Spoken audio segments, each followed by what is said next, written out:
They're coming from a win, so both teams are motivated. But let's talk about the Orbit. The Orbit is coming from a very crucial win where they punish KCFC like 3-1, right? And Osaleng being the key player there.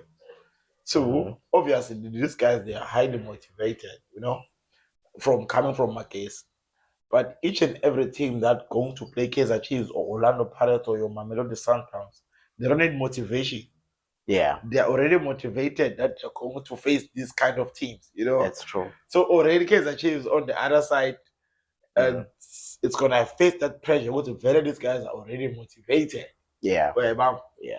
So going to Kaizer Chiefs, they just won, and it's a slow team, a narrow win. Yeah. It's a narrow win whereby I felt like that game. I was accepting because I was in the stadium with you. Accepting what this game is gonna end in a draw of 0-0, and then they get that goal.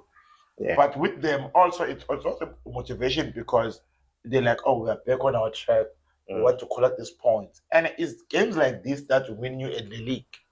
Not to say we want to win the league, but all we want is to be in the top 8. You do want to win the league. Ah, come on. You just don't have capacity. What? You can't play for the top 8. You're a big team, right? Okay. It's our focus. Yeah. I'm sure Kaizer Chiefs fans, you can comment and let us know what I'm saying is it wrong or right. Our focus is the top 8. You don't want to win the league. That's what you're saying to them. I'm not saying we don't want to win the league. I'm just saying our focus is top 8.